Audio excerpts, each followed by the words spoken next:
Senhor Deus Pai Todo-Poderoso, queremos, ó Pai, mais uma vez te agradecer, ó Pai, pela oportunidade que temos de estarmos aqui para agora ouvir a Tua Palavra. Como isso é importante, como isso é vital para as nossas vidas. Te pedimos, ó Senhor, que o Senhor esteja usando da Tua graça, da Tua misericórdia e falando, Senhor, no nosso coração, transformando o nosso coração pela Tua Palavra. É o que nós pedimos, Senhor. Pedimos que o Senhor esteja nos dando tanto capacidade para expor, tanto para ouvir também. Que tudo que temos ouvido, Senhor, não seja em vão em nossas vidas. Não sirva como condenação contra nós, mas sirva sim, Senhor, como instrumento de graça, de bênção e de crescimento na vida do Teu povo. É o que nós pedimos, em nome de Jesus. Amém. Queridos, vamos abrir a palavra do Senhor em Provérbios, agora no verso 28. Provérbios, capítulo 12, verso 28.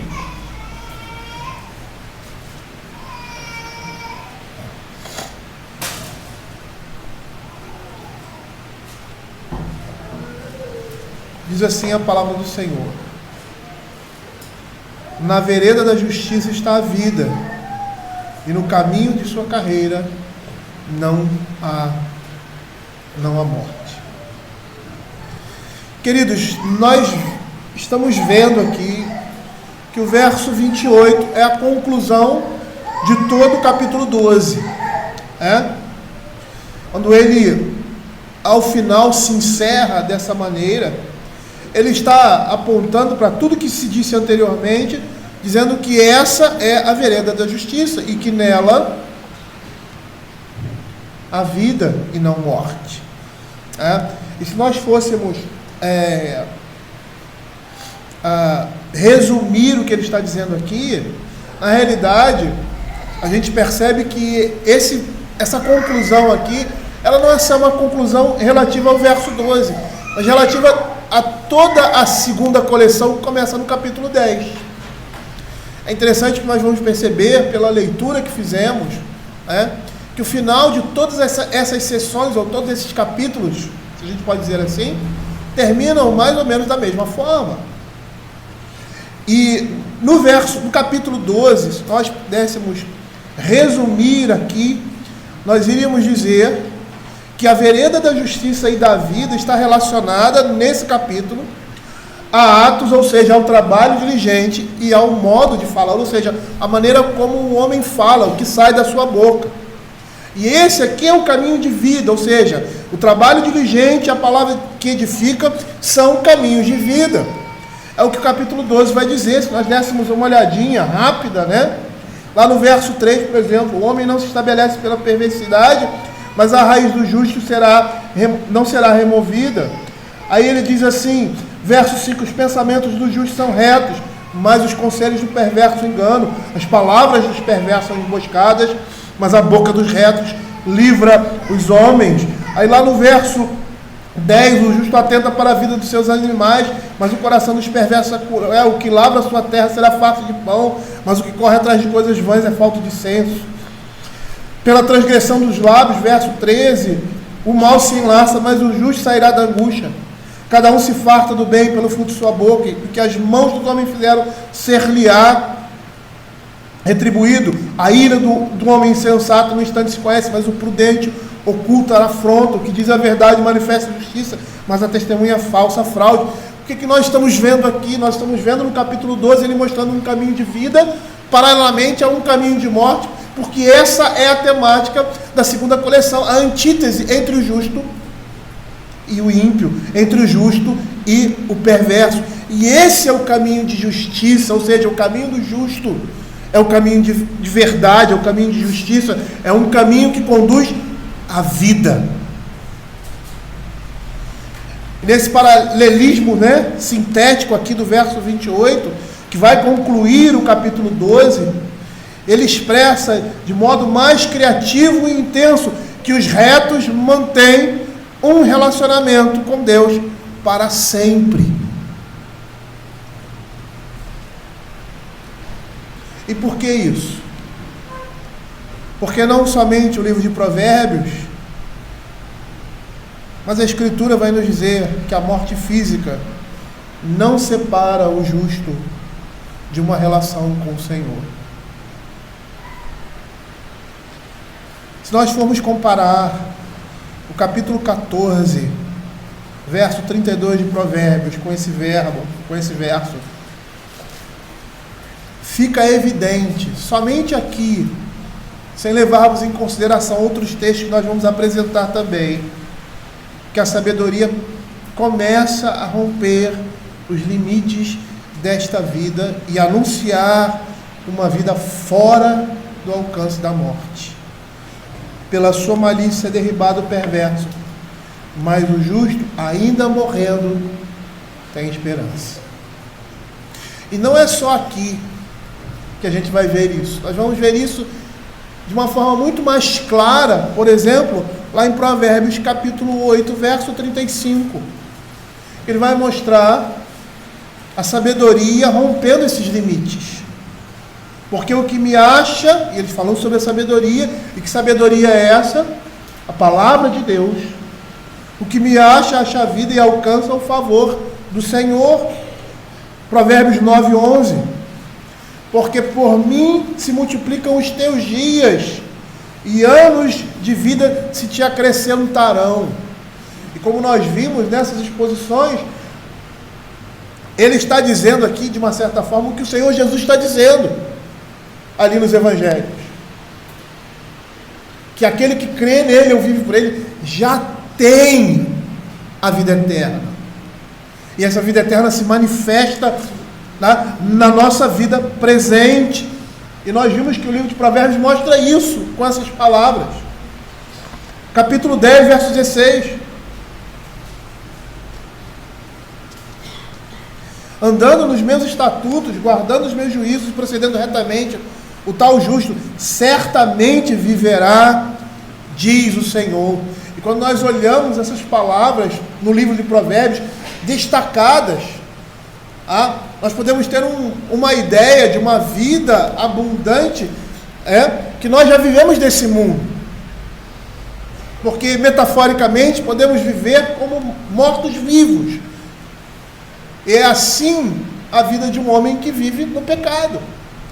Mas nós vamos perceber quando o texto, ou seja, quando esses versos eles se encaixam no contexto do capítulo em que ele está inserido, nós vamos perceber que o que está se dizendo aqui ultrapassa os limites dessa vida. É uma vida que ultrapassa, é uma vida abundante, ou seja, uma vida eterna que se inicia aqui e tem continuidade. E é isso que a Escritura vai nos mostrar. E é isso que Provérbios está nos dizendo. Se nós abrirmos lá, Romanos capítulo 6, verso 22, Romanos 6, 22 e 23. Romanos 6, 22 e 23.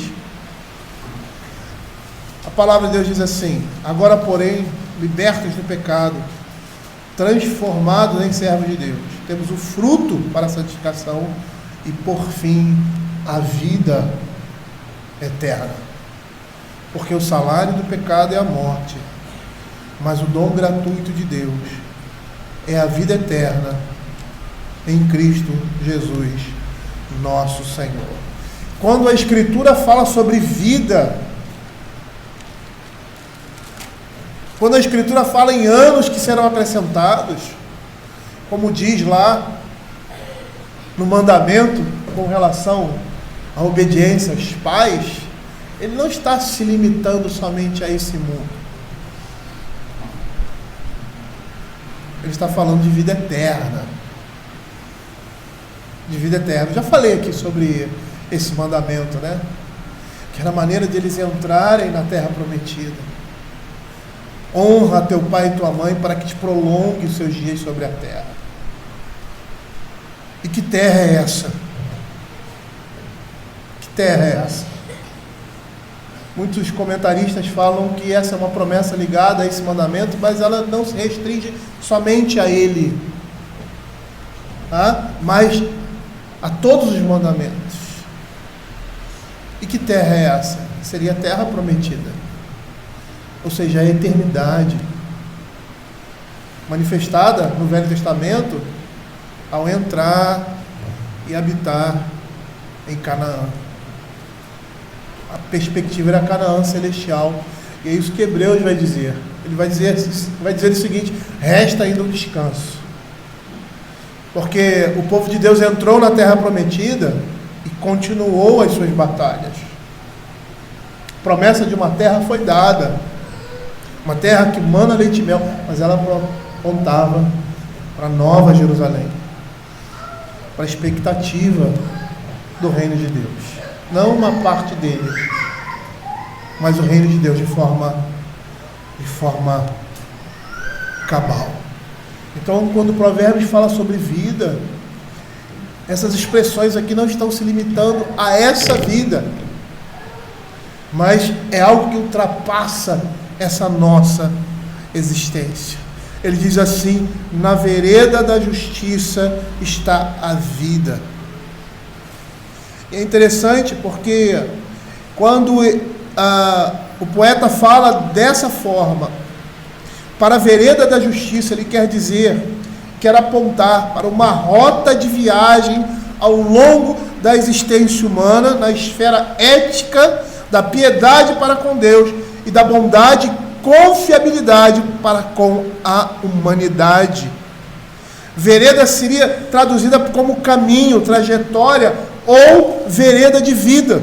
A vereda da justiça seria uma trajetória de vida baseada na justiça e retidão divinas.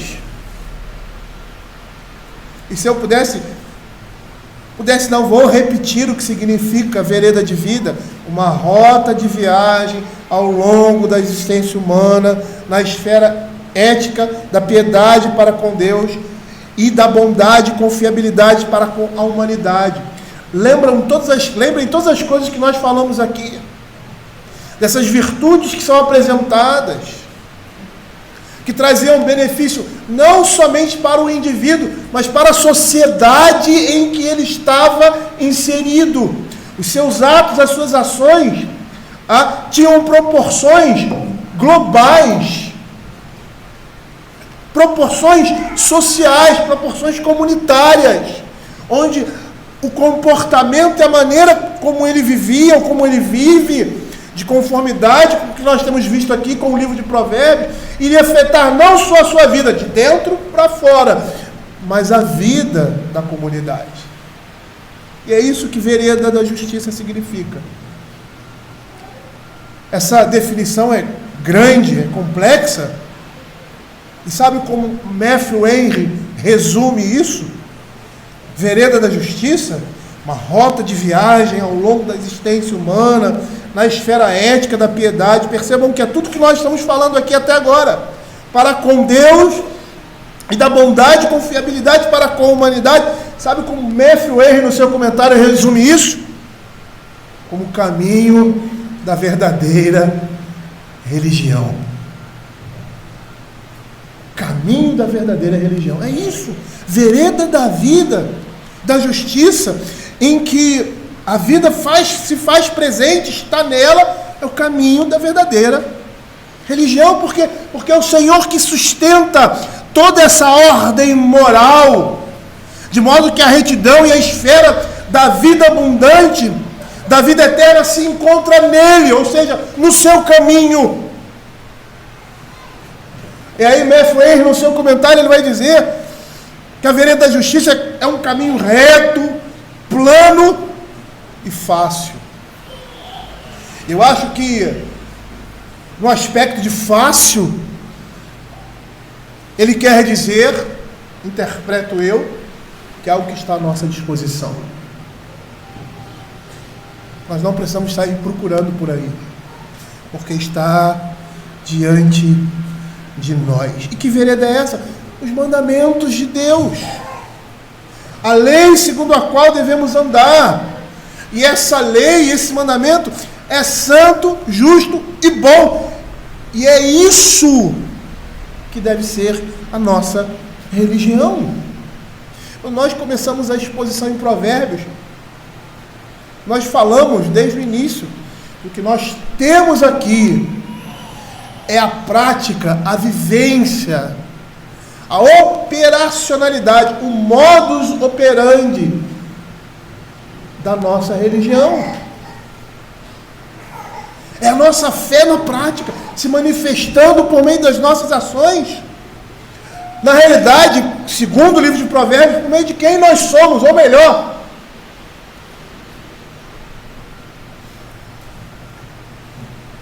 de quem Deus nos fez ser, pela sua graça e pela sua misericórdia.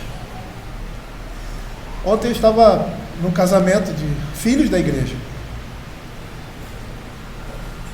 E uma coisa que eu falei, acho que uma das coisas mais importantes, tudo ali foi muito importante, mas uma das coisas mais importantes é que numa relação como essa, ou como qualquer outra, na nossa vida, a diferença é a graça de Deus em nós. Porque é ela que nos sustenta em toda e qualquer situação. Eu me lembro na caminhada, no início da nossa, podemos dizer, na nossa vida cristã também, né? Eu era pai de crianças pequenas e tínhamos um conhecimento parco do que era disciplina bíblica. Mas aquilo foi suficiente para nós fazer andar no caminho da justiça com os nossos filhos. E eu percebo, olhando hoje, todo o conhecimento que eu tenho, eu sou um jovem de 55 anos de idade, vou fazer ainda. Ministério eu tenho acho que uns 20. E toda essa caminhada, eu olho para trás e às vezes eu não consigo entender. Como é que Deus fez tanto com pouco na nossa vida? É porque é pela graça de Deus. Não é pelas nossas obras, ou pelos nossos esforços, ou por quem nós somos, mas é por quem Deus é nas nossas vidas. Segundo o livro de Provérbios, a religião, a vereda da vida, tem a razão e a equidade ao seu lado. E é um caminho que Deus determinou para nós. É isso que Provérbios está mostrando, o caminho que Deus determinou para nós. Abra Isaías capítulo 35, verso 8.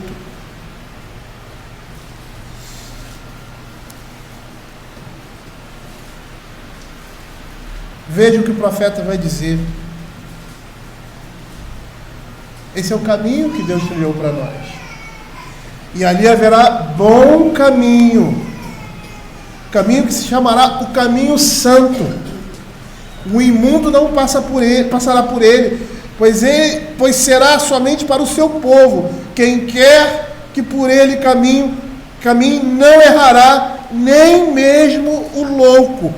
Esse caminho que nós estamos vendo aqui, o caminho da verdadeira religião, essa vereda da justiça, ela tem a razão e a equidade ao seu lado, e é um caminho que Deus determinou para nós, e esse caminho é tal que mesmo aquele que seja louco, insensato, passando por ele, não errará, porque é o caminho de justiça. Esse é um caminho alto, porque é o caminho do Rei dos Reis, um caminho que os santos andaram antes de nós, a boa vereda antiga, cheia das pegadas do rebanho, que são as pegadas de Cristo. Olha o que diz Efésios capítulo 2, verso 10. Eu me lembro certa vez de uma imagem, não sei se foi de uma propaganda, ou um filme, alguma coisa assim, de um caráter educativo. Um pai andando na praia, pisando, e as pegadas dele ficavam marcadas, e uma criança pequena, seu filho, acompanhando, mas pisando nas pegadas do pai. É isso que nós estamos vendo aqui. Esse é um caminho que o Senhor Jesus Cristo trilhou. Quando a palavra de Deus diz que nós somos salvos por meio da obediência de Cristo, ativa e passiva, significa dizer que nós fomos salvos porque Ele trilhou o caminho da lei no nosso lugar, a obediência ativa, e se entregou para ser resgate para os nossos pecados. E agora Ele deixou esse caminho marcado, como essa imagem vista. O que nós temos que fazer é acompanhar as pisadas do nosso Pai, do nosso Salvador, que é Cristo. Olha o que ele diz em Efésios capítulo 2, verso 10. Pois somos feitura dele, criados em Cristo Jesus para as boas obras, as quais Deus de antemão preparou para que andássemos nela. Esse é o caminho. Essas são as pisadas. É o exemplo dessa imagem que eu apresentei. Como aquela criança, nós devemos pular, imitando as pisadas do Pai. Imitando as pisadas de Cristo. E é isso que Provérbios está nos apresentando. Ou seja, é isso que Salomão estava supostamente apresentando para o seu filho. Ande nesse caminho, porque esse caminho não só leva à vida, mas ele tem a vida eterna. E por quê? Porque a condição de retidão se encontra diante daquele que é o Senhor das nossas vidas. Como o Salmo 16, verso 11 vai nos dizer. Ele diz assim: tu me farás ver os caminhos da vida, na tua plenitude de alegria. Há plenitude de alegria na tua destra, delícias perpetuamente. A condição de retidão se encontra diante do Senhor. E o Senhor recebe no reino da comunhão interna com eles aqueles que se encontram nesse caminho de justiça. Porque os caminhos da impiedade levam à morte e à destruição. Abra Provérbios capítulo 3, verso 17 e 18.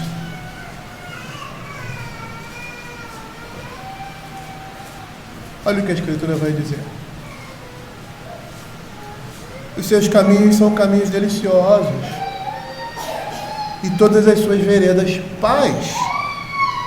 É árvore de vida para os que a alcançam, e felizes são todos os que a retêm. Olha o verso 21 a 23. Filho meu, não se apartem essas coisas dos teus olhos, guarda a verdadeira sabedoria e o bom siso, porque serão vida para a tua alma e adorno ao teu pescoço. Então andarás seguro no teu caminho e não tropeçará o teu pé. Abra Provérbios capítulo 10, verso 16 a 17. É esse que o Senhor recebe na comunhão eterna do seu reino. Às vezes nós temos a tendência, e isso mostra a fraqueza, não somente da nossa fé, mas do conhecimento que nós temos da palavra de Deus, de que somos predestinados, fomos eleitos, mas esquecemos de perceber que essa eleição e essa predestinação representa um caminho que andamos. E é dessa forma que ela se manifesta. A eleição de Deus na vida do seu povo se manifesta por meio da sua obediência e da santidade de vida que eles apresentam. Do temor ao Senhor, da contrição. É dessa forma que a eleição, que a salvação, que a predestinação se manifestam porque nós fomos eleitos e predestinados não para a salvação, mas para a santificação. Eu sempre digo que a salvação é uma contingência, é algo necessário, é algo que está embutido naquilo que Deus fez e faz na nossa vida, que é nos separar desse mundo e nos dar um espírito de santidade. Olha o que Provérbios capítulo 10, versos 16 e 17 vai dizer: a obra do justo conduz à vida, e o rendimento do perverso ao pecado. O caminho para a vida é de quem guarda o ensino, mas o que abandona a repreensão anda errado. O livro de Provérbios vai dizer, na realidade, aquilo que o Senhor Jesus disse, uma simples frase: aquele que tem os meus mandamentos e os guarda, esse é o que me ama. O amor demonstrado a Deus se manifesta por meio da obediência. Por isso que é difícil para o crente, e torna-se um conflito de alma, quando desobedecemos a palavra de Deus. Quando tentamos pisar fora de um caminho que não é um caminho de justiça.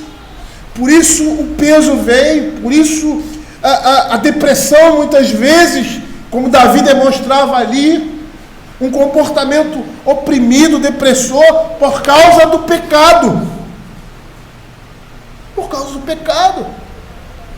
E a dor vinha, o peso vinha, a mão de Deus, ele diz, a mão de Deus pesava sobre mim, como se fosse um deserto árido.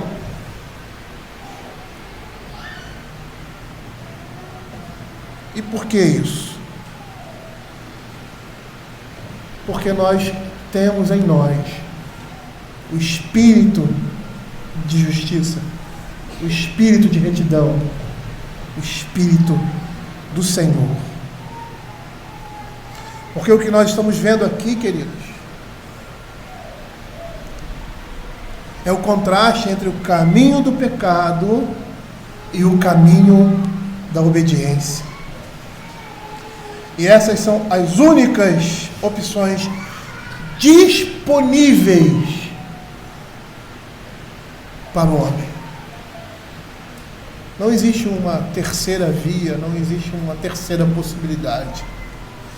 No reino de Deus não existe em cima do muro.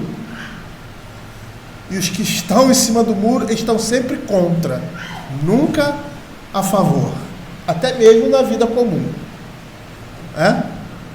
Por quê? Porque não existem 3 vias, só existem 2.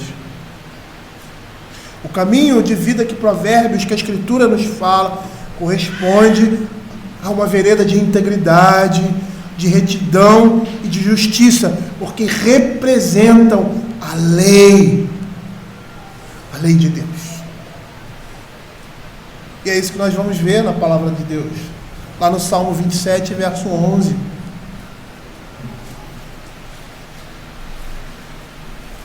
Ensina-me, Senhor, o teu caminho. Guia-me por vereda plana, por causa dos que me espreitam. Caminho de Deus, vereda de Deus. Abra Provérbios capítulo 2, versos de 12 a 13.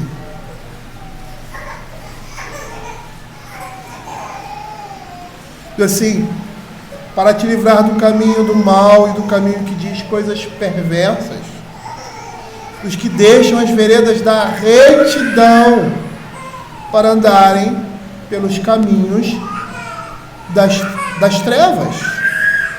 Compare com o verso 7 e 9 desse mesmo capítulo. Ele reserva a verdadeira sabedoria para os retos, é escudo para os que caminham na sinceridade, guarda as veredas do juízo e conserva o caminho dos seus santos. Então entenderás justiça, juízo e equidade, todas as boas veredas. Olha o que o escritor de Provérbios, ele resume isso, que o caminho do Senhor é o caminho de justiça, juízo e equidade, e isso representa tudo que é bom, representa tudo que é íntegro, representa um caminho reto, um caminho plano, que é o caminho de Deus. Mas olha que interessante, porque todas as vezes que vemos uma menção na Escritura do positivo, vemos o seu oposto negativo. O mandamento, quando fala do negativo, o positivo também é verdade. Não matarás. Então, apesar, ou seja, além, melhor dizendo, do mandamento está dizendo não mate, não se torne um assassino ou homicida. Por outro lado, o mandamento está dizendo preserve a vida. Preserve a vida. O homicida é aquele que tem o objetivo de matar e destruir. Então a Escritura está condenando esse. E está dizendo que nós temos que ter a mesma intensidade, a mesma força e a mesma disposição do homicida para preservar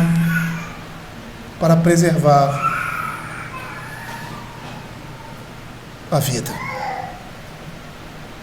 E aqui nós vamos ver que, por outro lado, ou de forma implícita, a Escritura está claramente dizendo que o homem deve desviar-se da vereda do mal, pois se trata de um falso caminho, de um caminho de morte. Abra o Salmo 119, verso 101.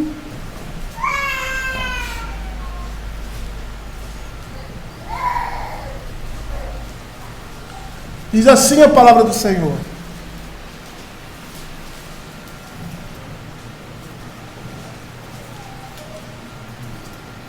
de todo o mau caminho desvia os pés, para observar a tua palavra. Veja o verso 104. Por meio dos teus preceitos consigo entendimento, por isso detesto todo o caminho de falsidade. Veja o verso 128. Desculpa, verso 104. Por meio dos teus preceitos consigo entendimento, por isso detesto todo o caminho de falsidade. Verso 128. Por isso tenho por em tudo reto os teus preceitos, todos, e aborreço todo o caminho da falsidade. Seguir a vereda da verdade, a vereda da vida, é seguir a própria vereda de Deus, e o contrário também é verdade. Aqueles que não seguem o caminho de Deus, seguem outro caminho, que é um caminho de morte. Tiago vai dizer que a sabedoria do homem só pode ser animal, terrena ou demoníaca. Por quê? Porque só existem dois caminhos. Se você optar pela sabedoria dos homens, você está optando por uma sabedoria que é animal, terrena e demoníaca. Se você optar por um conhecimento das trevas, muitas pessoas fazem essa opção clara, você está optando por uma sabedoria que é animal, terrena e demoníaca. E se você seguir o pensamento do mundo, você está optando por uma sabedoria que é animal, terrena e demoníaca. Não tem jeito. Não tem jeito. Por quê? Porque existe um só caminho. E esse caminho é verdade e vida. E esse é o caminho do Senhor. Essa é a religião que a Escritura está nos apresentando. Às vezes até no meio cristão, eu não sei agora, que nós falamos muito sobre isso. Mas no contexto em que eu vivia a minha juventude, a minha adolescência, principalmente a adolescência e juventude, e o início da nossa vida madura, era essa expressão religião, até mesmo para nós, evangélicos, soava falso. Soava falso. Religião, eu não quero ser religioso. Eu não quero... Não, religião. Não. A minha religião, ou seja, eu sou livre.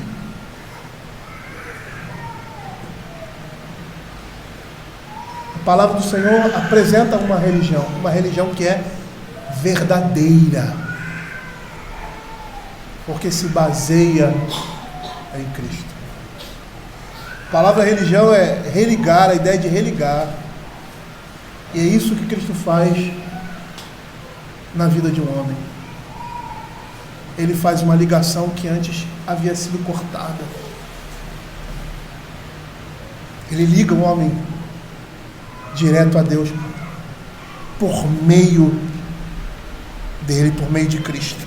Olha o que o Salmo 25, verso 4 e 10 vão dizer.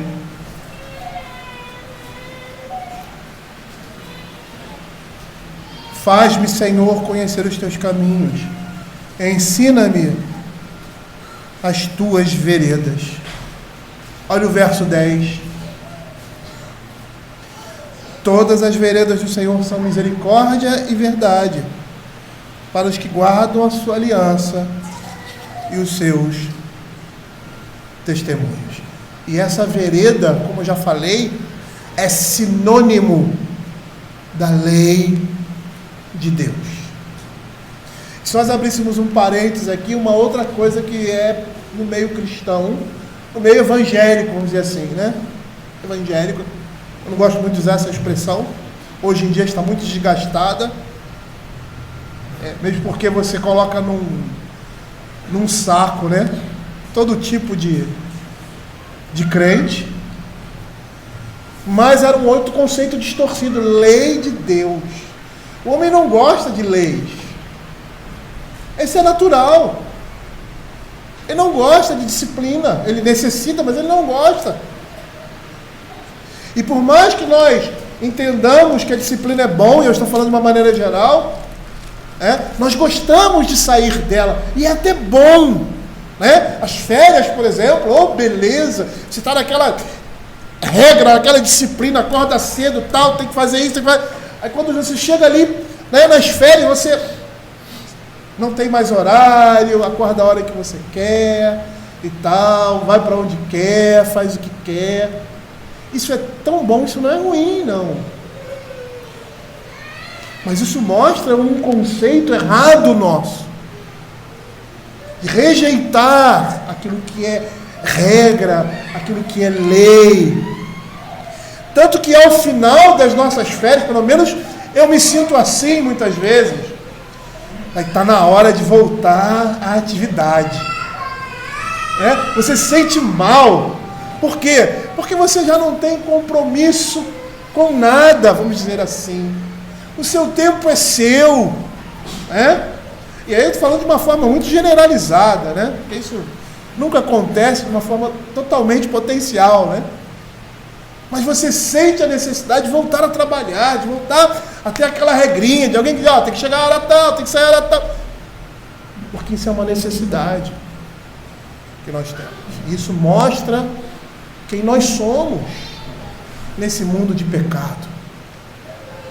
E mostra também uma tendência nossa com relação à lei.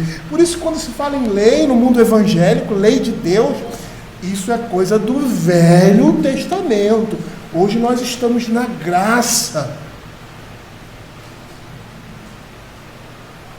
E a graça vai dizer que nós somos escravos de Cristo.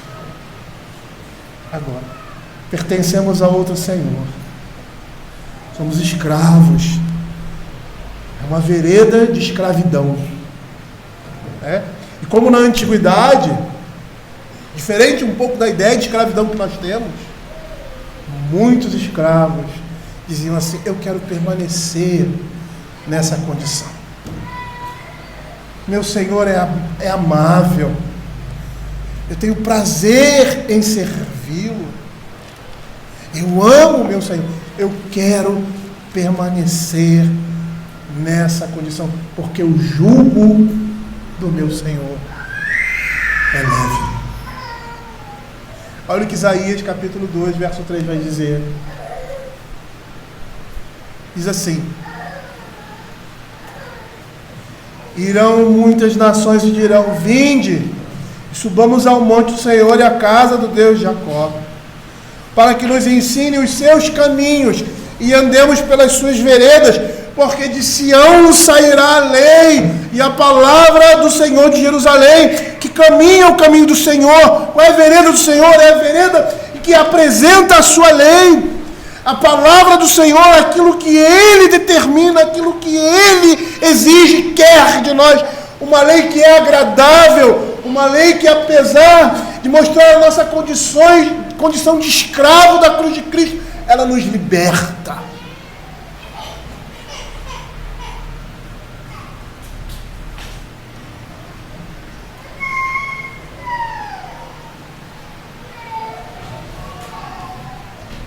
Bruce Waltz vai dizer: o caminho que alguém escolhe determina o seu próprio destino, e vai existir algo chamado de caminho sem retorno. E que caminho é esse? O caminho da morte. O caminho da morte é um caminho sem retorno. Todos nós aqui vamos morrer se o Senhor Jesus Cristo não voltar antes. Por quê? Porque o caminho da morte é um caminho inevitável. E como diz o poeta, para morrer basta estar vivo. Quando nascemos, nós começamos a morrer por causa da queda.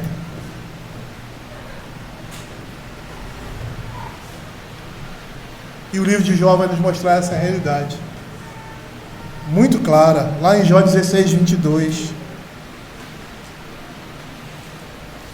Ele mostra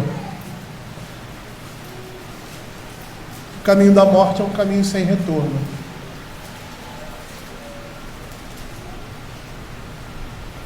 E por mais que ele esteja falando aqui da morte física, é uma verdade que transcende. Quando ele diz assim: porque dentro de poucos anos eu seguirei um caminho de onde não tornarei. O caminho da morte é um caminho sem retorno. Por isso Bruce Waltz que diz: o caminho que alguém escolhe determina o seu próprio destino. E será um caminho sem retorno. No livro de Jó, lá em Jó capítulo 8, versos de 11 a 3, Bildade fala das verdades, ou seja, do destino de todos aqueles que se esquecem de Deus. Olha o que ele diz: pode o papiro, Jó 8, 11 a 13, crescer sem lodo, ouviça o junco sem água, estando ainda na sua verdura e ainda não colhidos, todavia antes de qualquer erva se secam. São assim as veredas de todos quantos se esquecem de Deus, e a esperança do ímpio perecerá. É um caminho sem retorno. Abra Provérbios capítulo 1, verso 19. Nós estamos vendo uma coisa muito emblemática aqui que está relacionada a isso tudo, a esse caminho sem retorno. Por quê? Porque aqui em Provérbios ele vai ligar aquilo que você faz àquilo que você é. É engraçado isso. Ele vai ligar aquilo que você faz, a maneira como você vive, a quem você é. Diz assim a palavra de Deus: tal é a sorte de todo ganancioso, e esse espírito de ganância tira a vida de quem o possui. Esse verso aqui indica que as consequências do mau comportamento são intrínsecas, ou seja, inerentes, é a essência de uma pessoa. E a tal ação, ou seja, a consequência, não nos são impostas como castigos, mas é a consequência daquilo que nós somos. Tal é a sorte de todo ganancioso, e esse espírito de ganância tira a vida de quem o possui. Não é o resultado, pura e simplesmente, como castigo, mas é aquilo que é natural, que faz parte dessa essência que leva à destruição. E é isso que o salmista, é isso que Davi vai dizer lá no Salmo capítulo 1, verso 1, abra aí. É esse mesmo conceito que nós vemos aqui. Ele mostra ali, começa ali o título da Sociedade Bíblica, o justo e o ímpio. Ele diz assim, que não anda no conselho dos ímpios, nem se detém no caminho dos pecadores. E no original aí, ímpios é racha, perverso, literalmente aquele que é hostil a Deus, culpado de crime e de pecado contra Deus, o contrário de justo é aquele que tem um comportamento perverso, seja em palavras, pensamentos ou ações malignas. E a segunda palavra, que é pecador, é chata, significa pecador quanto mais, sujeito ao castigo por causa das suas obras. E a ideia dessas duas palavras é que é por causa da sua essência, da natureza hostil desse homem a Deus, eles estão debaixo do juízo de Deus constantemente, e esse juízo lhe pertence. Por isso Paulo vai falar lá em Efésios, filhos da desobediência. E a ideia ali é de alguém que é gerado pela desobediência. Ou seja, a natureza dele é desobedecer. Por isso a ira de Deus está sobre ele.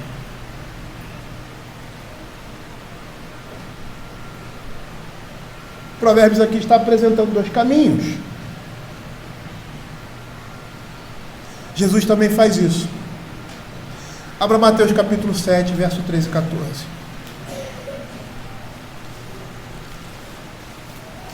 Quando Jesus aqui ele contrasta esses dois caminhos, as duas portas e os dois destinos do Sermão do Monte, ele está repetindo basicamente o que temos aqui, as palavras vereda e caminho. Eu não sei se vocês lembram, quando pregamos aqui sobre Mateus capítulo 7, lá o finalzinho, acho que é o 24, 25, não me lembro os versos especificamente, mas acho que é a partir do 24 ou 22, que ele faz a menção a duas construções, uma construção na rocha, uma construção na areia. E é interessante que ele fala isso depois de toda uma extensão de instrução. Ele diz ali, nós separamos ali como o Sermão do Monte, o momento em que o Senhor Jesus chega diante de uma multidão ali, fala aos seus discípulos, mostrando em primeiro lugar, ali no capítulo 5, qual era a característica do cidadão dos céus. Aí depois ele vai consertando o falso entendimento, ou seja, dando um entendimento correto e abrangente do que a lei de Deus representa. E aí ele diz, ouviste o que foi dito? Não é assim não, é assim. E ao final, ele está mostrando duas realidades, e ao final ele diz, vocês ouviram as minhas instruções, qual o caminho que você quer? O que você vai escolher? O caminho que está sustentado sobre a rocha, que sou eu, Cristo, ou o caminho que está sustentado sobre a areia, que representa uma sabedoria humana, animal ou demoníaca? E aqui nós já vemos esse prenúncio dessa dupla opção, ou dessas duas opções, quando ele diz assim, entrai pela porta estreita, largue a porta, e espaçoso o caminho que conduz para a perdição. E são muitos os que entram por ela. Porque estreita é a porta e apertado o caminho que conduz para a vida, e são poucos que acertam por ela. Ou seja, quando ele se refere a caminho, nós vamos perceber claramente que ele está falando de vida. Ele está falando do modo como você vai viver, aquilo que você vai pensar, aquilo que você vai basear a sua vida, aquilo que vai ser mais importante e vai ser a direção, o timão para essa grande navegação, para esse grande trajeto, para esse longo trajeto que temos a percorrer. E qual você vai escolher? O caminho mais difícil, que conduz à vida, ou o caminho mais fácil? Mais largo, mais cômodo, às vezes mais rico e abastado, mas que é o caminho de morte. O Senhor Jesus está repetindo basicamente o conceito que nós temos aqui, com as palavras vereda e caminho. Quando ele fala dessa forma, ele está dizendo que ele, Jesus, é o caminho para a verdade a respeito da vida. Eu sou o caminho. Jesus é o caminho para a verdade a respeito da vida. Jesus é a verdade a respeito da vida. E você vai perceber que a leitura sapiencial também nos desafia a andar num caminho correto, num caminho de vida, um caminho que leva a quem? A Cristo. Toda a Escritura fala dele. De Gênesis ao Apocalipse. Ao falar do homem, Deus está falando de si. Porque o homem é a imagem de Deus. E toda a mensagem do Evangelho, por mais que esteja voltada para o homem, para a igreja de Cristo, ela fala do próprio Deus. E tudo que ele fez na criação aponta para ele. Serve como um testemunho daquilo que ele criou, da sabedoria, dos propósitos de Deus, que se resumem ao Evangelho. Esse mundo gira em torno da verdade divina. Esse mundo gira em torno das suas necessidades do próprio Deus. Gira em torno do próprio Deus. As necessidades do homem falam de Deus, apontam para Deus. O mundo só existe, e existe como existe, por causa dele. Então, em todas as coisas que nós vemos, apesar de estarmos num momento em que a queda desfigura muitas coisas, falam de Deus.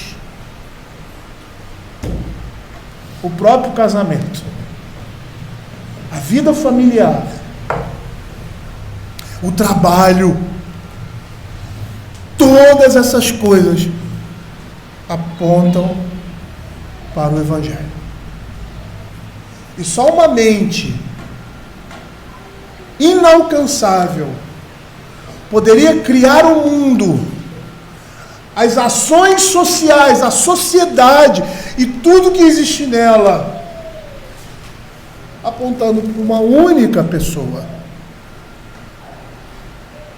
Deus em sua essência, na essência da Trindade. Por isso a Escritura vai dizer que nós existimos e nos movemos por Ele. Paulo vai dizer isso. Deus não deixou de dar o seu testemunho para aqueles que não conheceram o Evangelho, trazendo fartura e alegria. A própria sociedade fala de Deus. Por que juiz? Por que os juízes existem no mundo de pecado? Por que os magistrados existem no mundo de pecado? Por que condenações existem no mundo de pecado? Você vai dizer, porque o mundo está em pecado? Essa seria uma boa resposta. Também. mas porque existe um Deus que é tudo isso. Porque existem pais e mães e filhos. Porque Deus é o Criador dessas coisas. Porque existe família. Porque Deus existe. Porque a paternidade e a maternidade são duas faces de uma mesma moeda. A paternidade de Deus. Porque como filhos, somos gerados por aqueles que são os nossos progenitores. Como Cristo, não pergunta que eu não entendo isso, é eternamente gerado pelo Pai. Para mostrar que Ele é um com Deus, que Ele é Deus.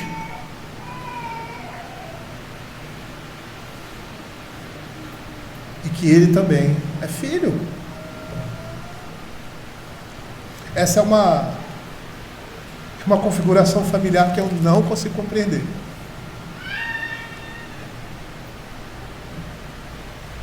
Tudo fala dele. Tudo aponta para ele.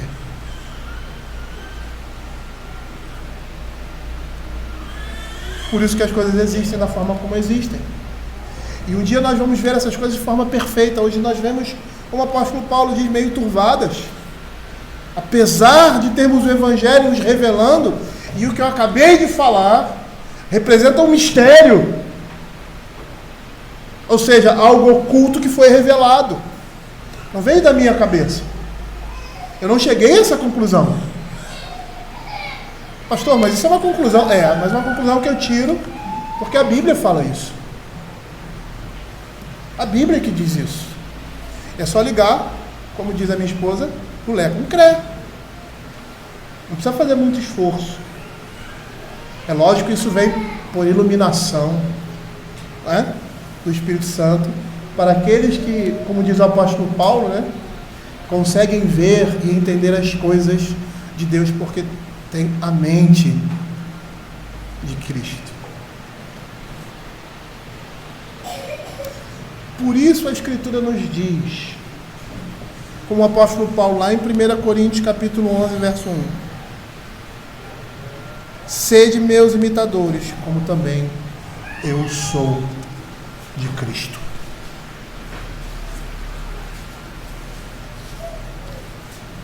Uma vez eu vi um teólogo falando uma coisa que é uma grande verdade. Existem determinadas coisas em nós que nós não vamos conseguir imitar a Cristo. Algumas coisas que são essenciais dele, como Deus. Mas aquilo que ele nos chama a imitar nele é aquilo que somente o Espírito Santo que habita em nós e que é da parte dele pode fazer em nossas vidas. Por isso ele vai dizer: aprendei, eu vou citar isso aqui, aprendei de mim, porque sou manso, humilde de coração, e achareis descanso para nossas almas. Deus nos chama a imitar o sofrimento por causa do Evangelho, como ele sofreu, não o sofrimento dele. Porque ele mesmo disse: fazem isso em lenho verde, o que não será feito em lenho seco. Preparem-se, porque irão perseguir vocês como me perseguiram. E ele mesmo disse: eu vou dar força a vocês, porque se essa força não vier do alto,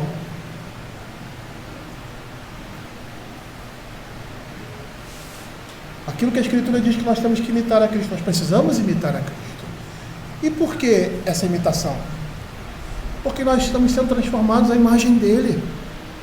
É isso que Romanos vai dizer. E é isso que todo crente está sendo preparado, para essa glória futura.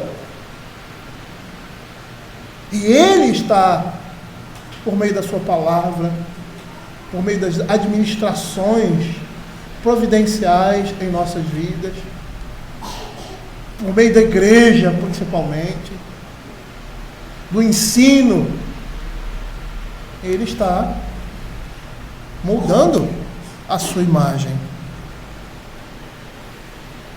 em nós. E para moldar essa imagem nós precisamos conhecê-lo, e não só conhecê-lo.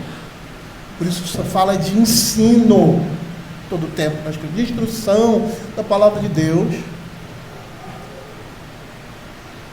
e de andar nos caminhos dele. Significa viver aquilo que você conhece. Pôr em prática essa vida abundante que você tem. É viver da forma como o Senhor chama os crentes a viver. Eu me lembro de uma figura, uma historinha que há muito tempo um pastor contou numa de suas pregações, eu achei interessante. Era um velhinho, um senhor, que vivia miseravelmente da ajuda de determinadas pessoas. Tá? E quando ele faleceu, não sei se ele tinha família, parece que não tinha família, eu não sei se essa história é verdadeira, é somente uma figuração, metáfora. Levaram o homem para enterrar, para não se desfazer das coisas dele. Quando tiraram as mobílias e tal, tiraram o colchão, o papai falou, opa, tem alguma coisa aqui. Rasgaram o colchão. E naquele colchão tinha dinheiro, bens, joias. O homem era riquíssimo e vivia como um miserável. E muitas vezes nós crentes somos assim, vivemos miseravelmente quando nos nossos colchões temos fartura, mas nós não temos a capacidade de rasgar esse colchão e usar aquilo que nós temos para sair dessa condição. Muitas vezes nós temos vivido isso. E por que nós temos vivido assim? Porque optamos por não fazer a vontade de Deus, mas fazer a vontade da carne. E estamos vivendo na miséria. E esse é um caminho que leva à morte. Por isso ele diz, e no caminho da sua carreira, não há morte. Uma tradução mais específica seria, na vereda da retidão está a vida, e na jornada de sua senda, ou seja, na sua carreira, não há morte. O que foi traduzido aqui como caminho de sua carreira, seria a jornada de sua senda, ou seja, um caminho estreito. Senda aí seria um caminho estreito, dando a entender que seria a conduta e consequência do estilo de vida de uma pessoa. E que estilo de vida é esse? A porta estreita, o caminho apertado. E essa expressão carreira ou senda restringe o curso mais amplo do estilo de vida de um indivíduo ao espectro da sua retidão, ou seja, seria uma vida, uma jornada de retidão, e num caminho desse não há morte. E sabe o que esse verso vai dizer? Que as consequências determinadas por Deus por esse estilo de vida se encontram no âmbito da imortalidade.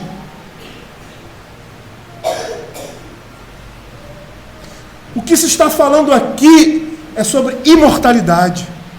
Matthew Henry, comentando esse verso, ele diz, como um caminho seguro, estável e confortável, não há somente vida no fim do caminho, mas a vida ao longo do caminho, uma verdadeira consolação e satisfação. Não é a vida somente no final, mas nele, como o Senhor Jesus diz, já tem a vida eterna. E Matthew Henry continua, não somente a vida nele, mas nele não há morte, não há tristeza do mundo que opera a morte e que contamina a nossa alegria e a nossa vida atual. E é tão interessante isso. Esses dias eu acordei assim, de pá virado. Eu falei para minha esposa, sem motivo, eu falei, deve ser pecado. Porque é isso que o pecado faz. Não é? Por que às vezes nós acordamos irritados, odiando o mundo? É? A gente não consegue nem olhar no espelho. Por que isso? Não aconteceu nada. Eu não tive problema nenhum. Não tive problema com a minha mulher, não tive problema com os meus filhos, não tive problema com o meu trabalho. Por quê? Acordar assim. É a natureza pecaminosa. É a natureza pecaminosa. Confronte seu coração e você vai ver que tem alguma coisa errada.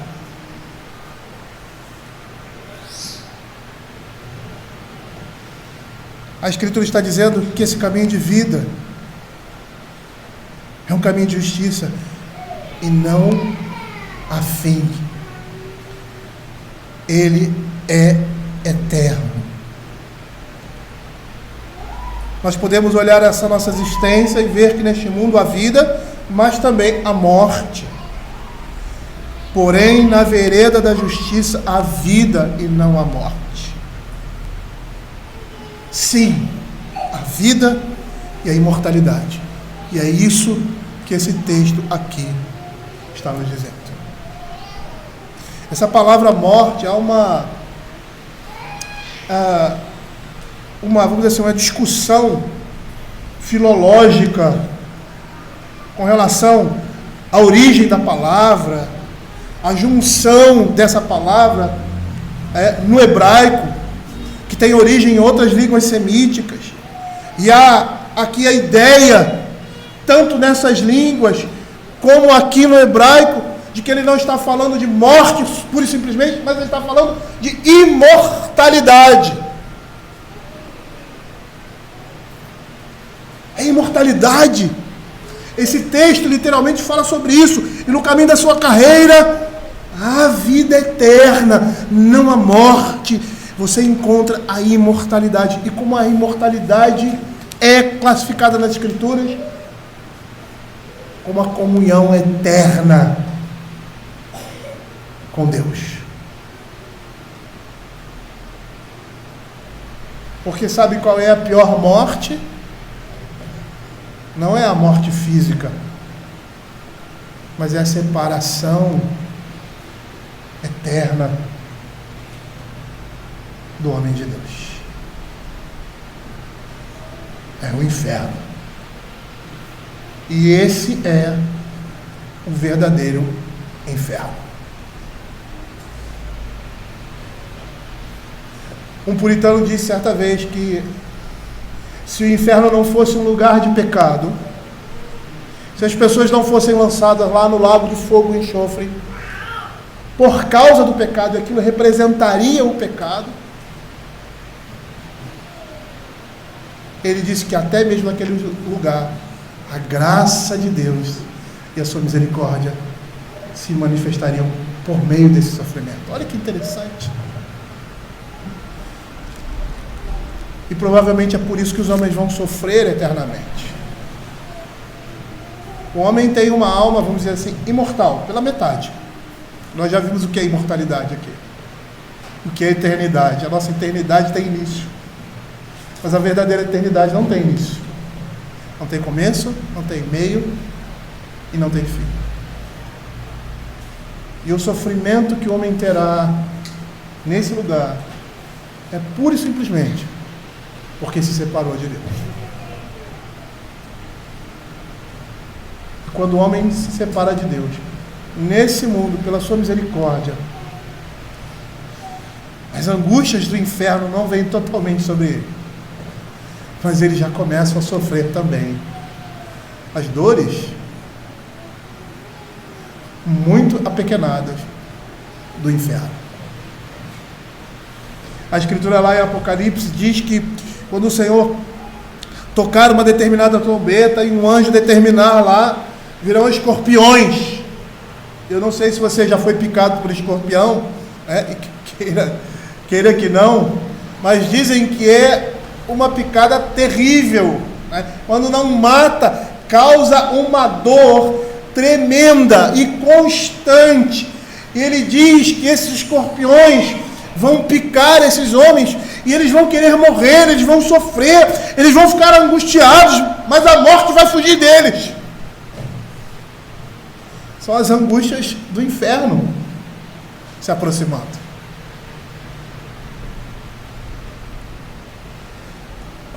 Mas é somente um sinal.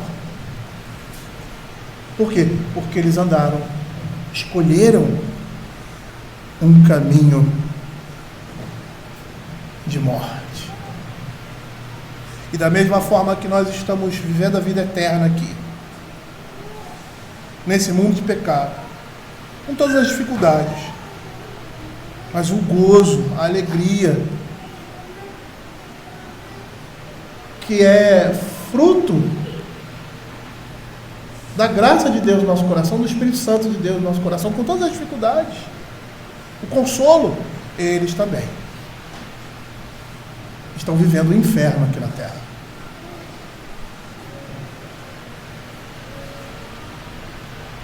Estão sofrendo com toda a sua abastância, com toda a sua riqueza, com toda a sua saúde,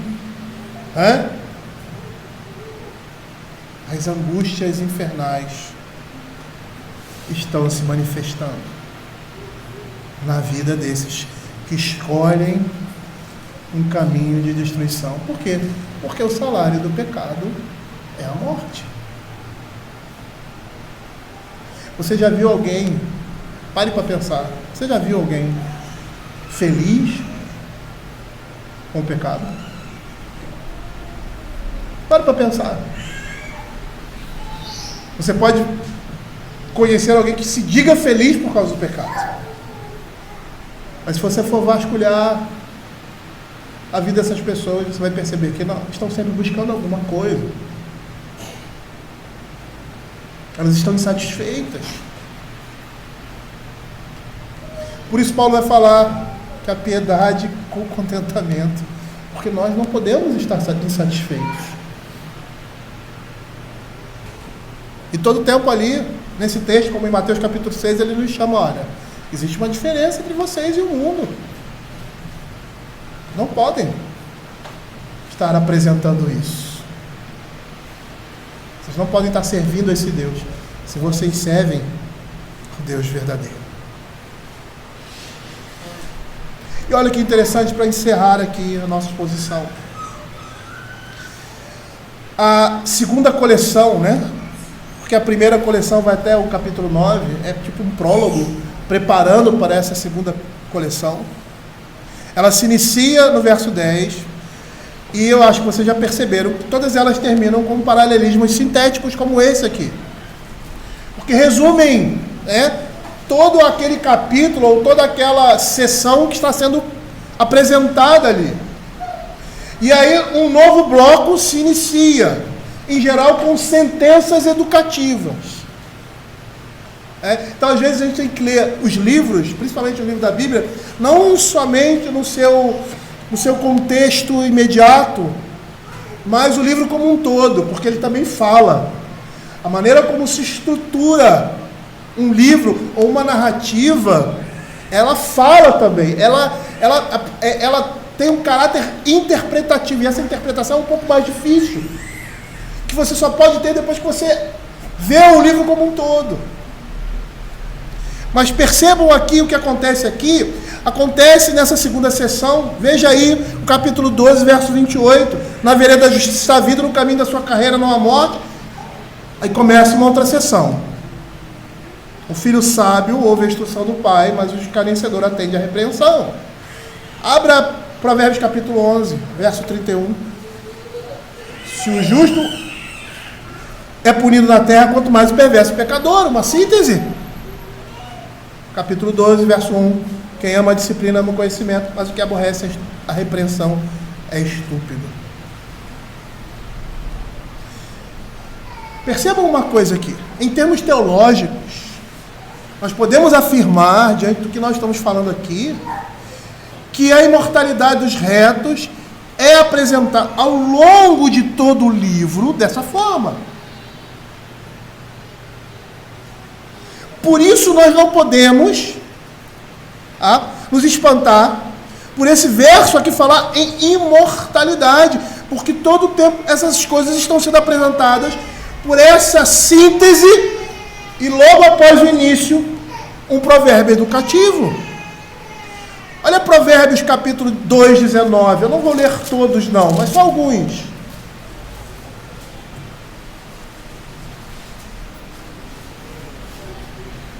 Desculpa, 20 e 21, porque os retos habitarão na terra e os íntegros permanecerão nela, mas os perversos serão eliminados da terra e os alevosos serão dela desarraigados. O capítulo consequente, um provérbio educativo. Filho meu, não te esqueças dos ensinos do teu coração, guardem os teus mandamentos. Abra Provérbios capítulo 10.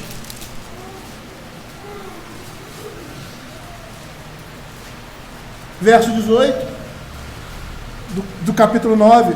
Eles, porém, não sabem que ali estão os mortos, que os seus convidados estão na profundeza do inferno. Capítulo 10, 1.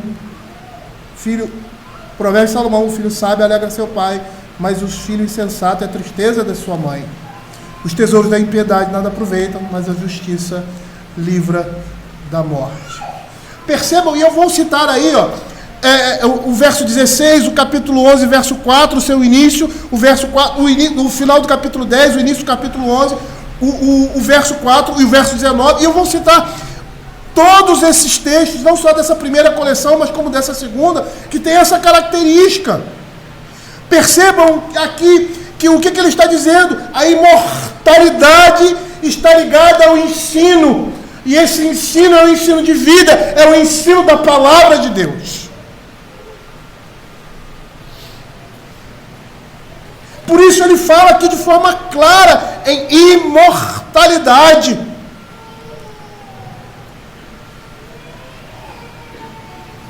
Por isso nós podemos dizer que a imortalidade dos retos está sendo apresentada aqui em todo o livro. E não só isso, uma outra característica interessante nesses contrapontos, ou seja, nesse início, nesse final e nesse início de cada capítulo, ela está apontando para os jovens, por essas indicações de sentenças educativas. Aponta para a imortalidade e aponta para o jovem. Eu vou falar sobre isso hoje à noite. Sobre a juventude e a imortalidade em Eclesiastes. E por que isso? Porque Deus criou o homem para incorruptibilidade e o fez à imagem da sua própria eternidade. Há uma eternidade para o homem ligada ao caminho da vida nessa existência, e esse caminho é Cristo, que está sendo exposto no Evangelho, que está sendo exposto aqui. A imagem que nós temos aqui é a imagem do Filho primogênito, é as ações e a vida desse Filho que está sendo apresentado em Provérbios, daqueles que são filhos de Deus e que devem andar nas pisadas de Cristo, porque Ele mesmo disse, João capítulo 14, verso 6, eu sou o caminho, a verdade e a vida, ninguém vem ao Pai senão por mim. E quando ele diz vem, eu ainda vou analisar esse texto exegeticamente, vou analisá-lo sintaticamente, porque a ideia aqui, ele não vai, ele vem. O caminho é Ele, é o único caminho. E por que Ele é o único caminho? Porque Ele é o próprio Deus. Por isso que Ele é o caminho. Eu não posso dizer que eu sou o caminho. Paulo não poderia dizer que ele era o caminho. Paulo, quando diz assim, me imitem, sabe por quê? Porque eu sou bom, porque eu sou bonito, eu sou cheiroso. Não, porque eu imito a Cristo. É como se ele estivesse dizendo, eu sou um exemplar de Cristo. Piorado, e muito piorado. E é isso que significa cristão, pequeno Cristo. Mas por quê? Não porque eu acho que alcancei a perfeição, como ele mesmo fala, acho que em Filipenses, mas porque eu estou nesse caminho de perfeição. E que caminho é esse? É Cristo. É esse caminho aqui que nós estamos vendo. É esse caminho que Salomão está apresentando ao seu filho. É esse caminho que Deus está apresentando a nós, filhos de Deus. Abra Mateus capítulo 11, verso 29.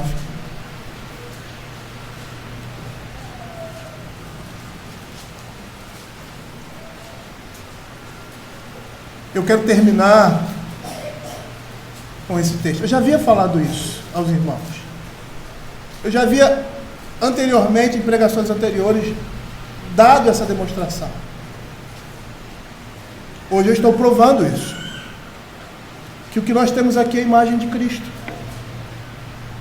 Aquela obediência ativa de Cristo foi instrumento de Deus para pagar juntamente com a sua morte os nossos pecados, se manifestam aqui. E é esse caminho que nós devemos andar. Olha o que diz aqui: tomai sobre vós o meu jugo e aprendei de mim, porque sou manso e humilde de coração. Lembra o que eu falei? Que quando diz o Senhor Jesus que nós devemos imitá-lo, é aquilo que nós podemos imitá-lo. E Ele nos chama a imitá-lo. Quando diz que Ele morreu para que nós tivéssemos vida, é essa a ideia. Ele se faz homem para que nós pudéssemos ter dentro de nós a divindade. Ele se empobrece para que nós nos tornemos ricos. Porque agora temos uma parte dele. A Escritura vai dizer que nós temos a mente de Cristo, que o crente tem o coração de Cristo, que o crente tem o Espírito de Cristo. Aprendei de mim. Jesus aqui está dizendo duas coisas possíveis. Aprendei de mim, porque sou manso e humilde de coração, e acharei descanso para a vossa alma. Ou ele está dizendo: adquira conhecimento de mim, da minha pessoa, ou receba o meu conhecimento. A segunda possibilidade é maior. Mas as duas coisas estão ligadas aqui. Adquira conhecimento de mim, da minha pessoa. Receba o meu conhecimento. É isso que o Senhor quer, que nós sejamos discípulos, sendo Ele nosso mestre no caminho da eternidade. É isso que o livro de Provérbios está dizendo. É isso que as pregações dizem. É isso que a Escritura diz. A Escritura está nos mostrando um caminho. O mesmo que lá os profetas do Velho Testamento, Moisés, Josué e todos aqueles que conduziram o povo para a terra prometida, eles dizem: olha, estou colocando aí diante de vocês dois caminhos. Escolham um caminho que vocês querem percorrer. O caminho de vida ou o caminho de morte. E esse é o propósito. Sermos seus discípulos. Sermos aqueles que apresentam as suas virtudes em nossas vidas, porque temos recebido dele. Eu gostaria de encerrar com um texto da Escritura de João, capítulo 17, verso 1 a 3, que diz assim: tendo Jesus falado essas coisas, levantou os olhos ao céu e disse: Pai, é chegada a hora, glorifica teu Filho, para que o Filho te glorifique a ti. Assim como lhe conferiste autoridade sobre toda a carne, a fim de que ele conceda a vida eterna a todos os que lhe deste. E a vida eterna é essa: que te conheçam a ti, o único Deus verdadeiro, e a Jesus Cristo, a quem enviaste. Quando nós estamos fazendo a vontade do Senhor, quando nós estamos pautando as nossas vidas pela palavra de Deus, estamos conhecendo a vida eterna. Estamos sendo alvo dessa oração do Senhor Jesus aqui. Senhor, dá o entendimento, dá a revelação, da Escritura correta, para que eles possam te conhecer a ti e a mim. Porque esse é o conhecimento de vida, e é esse caminho que representa a vida eterna. Todo o tempo, a graça de Deus já está falando para nós qual é o caminho que você quer seguir. O caminho das Sagradas Escrituras, os passos do seu irmão mais velho, do seu irmão primogênito, ou os seus próprios caminhos. Escolha, porque o caminho que você decidir escolher será o seu destino final. Vamos orar.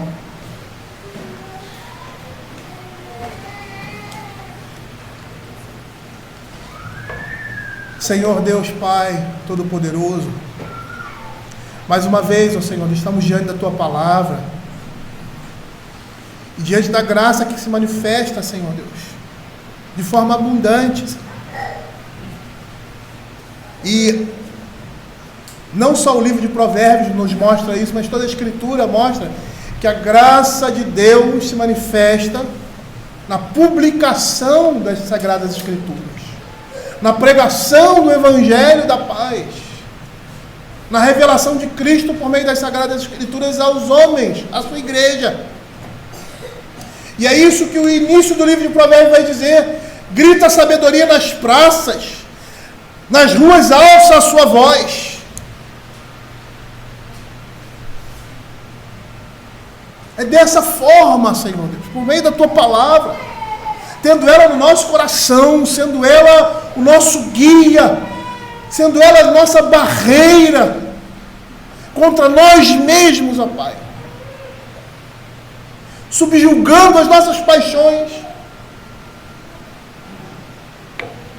que é por meio dela que encontramos Cristo, o caminho da salvação, o caminho da vida. Como temos a necessidade, Senhor, de ouvir isso constantemente. Como o livro de Provérbios é repetitivo, além de também ser ilustrativo e abrangente naquilo que o Senhor não só quer que nós vivamos, que preparou para nós um caminho para que andássemos. É esse caminho. Temos tomado conhecimento para, abandonando as paixões carnais, nos voltemos para Deus e vivamos vida em plenitude. Tem misericórdia, Senhor, do Teu povo, tem misericórdia de nós. Porque vemos na Escritura que não somos iguais aos nossos irmãos do passado, que mesmo diante das advertências, ó Pai, voltavam o seu coração para um caminho estranho e diferente daquele que o Senhor preparou para nós. Mas também vemos, ó Pai, nos irmãos do passado, a Tua graça operando sobre essas mesmas pessoas, transformando o coração e mentes para viverem uma vida em plenitude e graça diante do Senhor. Pai, nos alcança com isso.